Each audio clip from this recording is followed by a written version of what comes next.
மாநகர பகுதிகளில் நாய் வளர்க்க உரிமம் பெற வேண்டும் என திருச்சி மாநகராட்சி மேயர் அன்பழகன் உத்தரவிட்டுள்ளார்.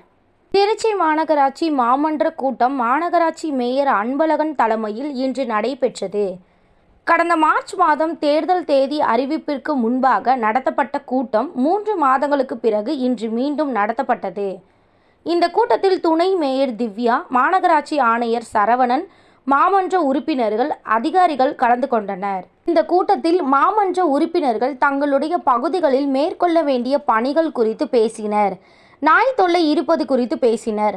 அப்பொழுது குறுக்கிட்டு பேசிய மேயர் அன்பழகன், மற்ற மாநகராட்சிகளை காட்டிலும் திருச்சி மாநகராட்சியில் அதிக அளவு நாய்களுக்கு கருத்தடை செய்யப்படுகிறது. நாய் தொல்லை கட்டுப்படுத்தப்பட்டுள்ளது. திருச்சி மாநகர பகுதிகளில் நாய் வளர்ப்போர் நாய் வளர்க்க உரிமம் பெற வேண்டும் என உத்தரவிட்டார்.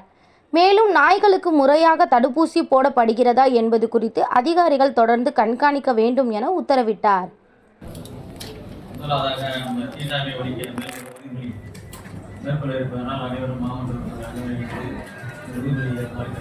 திருச்சி மாநகராட்சி மட்டும்தான் மாடு பிடிப்பதிலும் சரி, அல்லது நாய்களை பிடித்து கருத்தடை செய்வதிலும் முன்னுதாரணமாக முதலாக நாம் தான் செய்ய ஆரம்பித்தோம். நீங்களாம் தொலைக்காட்சியை பார்த்திருப்பீர்கள். அதாவது ஆந்திராவில் சரி, அதே போல பல்வேறு மாவட்டங்களிலும் மாநகராட்சிகளெல்லாம்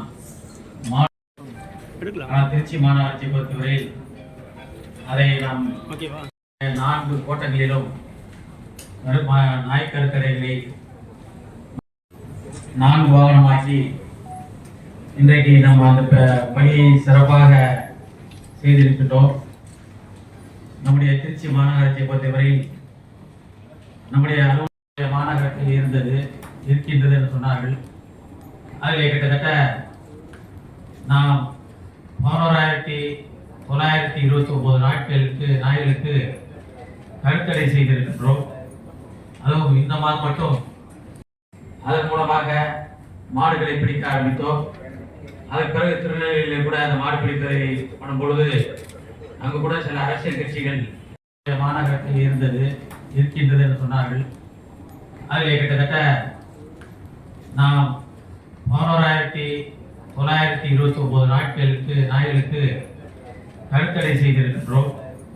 அதுவும் இந்த மாதம் மட்டும் அதன் மூலமாக மாடுகளை பிடிக்க ஆரம்பித்தோம். அதற்கு பிறகு திருநெல்வேலியில் கூட அந்த மாடு பிடிப்பதை பண்ணும் பொழுது அங்கு கூட சில அரசியல் கட்சிகள்